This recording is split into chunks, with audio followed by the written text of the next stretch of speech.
ఓట్లు ఎత్తారు గెలిచారు.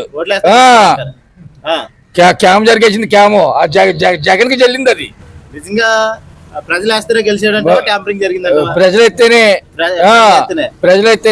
జరిగింది. అయితే వచ్చి ప్రభుత్వం వచ్చి 2 నెలలు అయింది కదా, అయితే హత్యలు, దాడులు, రేపులు జరుగుతున్నాయి. ఇటువంటి ఖండిస్తానని పవన్ కళ్యాణ్ గతంలో చెప్పారు. దాని మీద మీ స్పందన ఏంటండి? వాళ్ళు ఎక్కి 2 నెలలే కదా అయింది. చేస్తారు, కంగారు పడిపోతే ఊరికి పొయ్యి మీద బియ్యం వేసాకని అన్నం అయిపోద్దా. ఎక్కి 2 నెలలు అయ్యింది, కానీ ఇక్కడ రేపులు జరగడం, మానవంగాలు జరగడం అనేది చాలా గౌరవమైన విషయం కదా. రేపులు జరగడం గౌరవమైన విషయం అంటే మామూలుగా మంత్రి వచ్చి చూస్తాడండి, మనలో తెరవలేదు. పెద్దలుగా మీరు పిల్లలు నేర్పించలేదు. మా పిల్లల్ని నేను జాగ్రత్తగా చూసుకోవాలా. అంటే పిల్లలు జాగ్రత్తగా చూసుకోక అలా అయిపోతుంది. అంతే, ప్రభుత్వానికి బాధ్యత లేదు. ప్రభుత్వానికి బాధ్యత అది ప్రభుత్వానికి బాధ్యత లేదు. అమ్మకు 100, రైతు భరోసా 20,000 ఇస్తారంటారా? కంపల్సరీగా ఇస్తారు. మరి ఊరికేమో పాత బాకీలు తీసుకునే ఓపిక సరిపోవట్లేదు, కొత్త ఏమి ఇచ్చేస్తాడు. చంద్రబాబు కంటే తక్కువ అప్పులు చేశారని చెప్తుంది కదా కేంద్ర ప్రభుత్వం. కూటమి వీళ్ళతో కదా పొత్తున్నారు. ఇప్పుడు పొత్తున్నానండి. కేంద్ర నివేదికల ప్రకారంగా చూసుకుంటే మనం నిర్మలా సీతారామన్ మాట తీసుకోవాలి కదా. తీసుకోవాలా మరి. ఆ విధంగా అంటే చంద్రబాబు మీద తక్కువ అప్పులు చేశాడు కదా. చంద్రబాబు మీద తక్కువ చేశాడంటే అప్పుడు మామూలుగా, మరి ఇప్పుడు అప్పుడు మామూలుగా పాత బాకీలు అన్ని తీరుతారు కదా.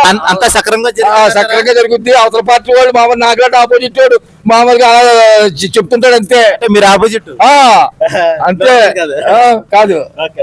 ఎమ్మెల్యే పాలన అంటే ప్రత్యేకంగా వైసీపీ వాళ్ళని ఏదైనా చిన్న చిన్న ఇబ్బందులు పెట్టారు. లేదు, మిగతా అంతా పర్వాలేదు. ఇక్కడి నుంచి చూడాలి. హామీలు అనేది గ్యారంటీగా అమలు చేయాలి, ఇవ్వాలి. ఒక అవగాహన లేకుండా హామీలు ఇవ్వడం అనేది చాలా కరెక్ట్ కాదు. అధికారం కోసం హామీలు ఇచ్చి అవి కరెక్ట్ చేయడం కాదు. అవి హామీలు అమలు చేయాలి. అమలు చేసి పేదలకి, లేని వాళ్ళకి ఇచ్చారు కానీ చేయలేరు అని అంటారు. చేయలేరు, 100% చేయలేరు. అది అవ్వదు. అసలు 100%. ఆయనకి 40,000 అనుభవం ఉంది. పెద్ద అయినా ముందు పరిపాలన చేశారు కదా, చేయలేరంటారా? జగనే చేశాడు కదా, కొత్తవాడు అయినా సరే ఇవన్నీ హామీలన్నీ నెరవేర్చాడు. కానీ ఈయన అనుభవం ఉన్న ఆయన కదా, ఈయన నెరవేర్చడని ఎందుకు అనుకుంటున్నారు? అనుభవం ఉన్న వ్యక్తి అయినా ఇతనికి అలా ఇచ్చే ఉద్దేశం ఉండదని నేను అనుకుంటున్నాను.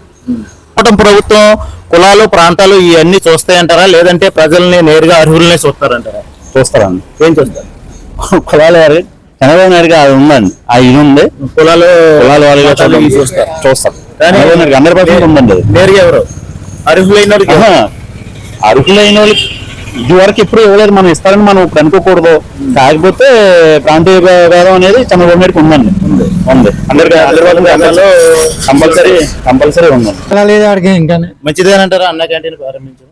మంచిదేనండి. మరి లేనంటే వాళ్ళు తినొచ్చు కదా, బాగుంటదండి. మరి అన్న క్యాంటీన్ పెట్టడం వల్ల ప్రజలు, అలాగే నిరుద్యోగులు, యువత ఆ అన్న క్యాంటీన్ కోసం 5 రూపాయల భోజనం కోసం వెళ్ళి సోమరిపోతులు అయిపోతారని ప్రతిపక్షాలు ఆరోపిస్తున్నారు. సోమరిపోతులు ఏముందండి, 5 రూపాయలకి ఏమవుతుందండి?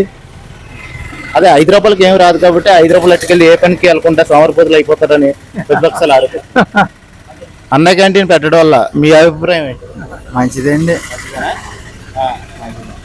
రైతు భరోసా వచ్చిందా మీకు?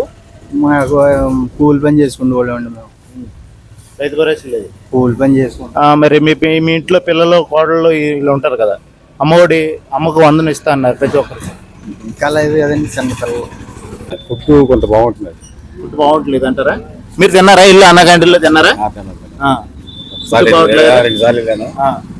సగం భారతున్నారు. క్వాలిటీ లేదంటారు ఫుడ్ లో. అప్పుడు బాగుంటుందండి ఫుడ్, ఇప్పుడు మాత్రం క్వాలిటీ ఏం బాగుంటుంది. అంటే అప్పుడంటే గతంలోనా, 5 సంవత్సరాల కింద చంద్రబాబు నాయుడు పరిపాలన బాగుంటుంది. ఇప్పుడు బాగుంటుంది. ఇప్పుడు అసలు ఆ భోజనం బాగుంటలేదు. కాంట్రాక్ట్లు బాగుపడుతున్నారు. కాంట్రాక్ట్లు బాగుపడుతున్నారు. దానివల్ల ప్రజలకు ఉపయోగం లేదంటారా? ఉపయోగం ఏముందండి, కొంతమంది కొంతమంది లేదు.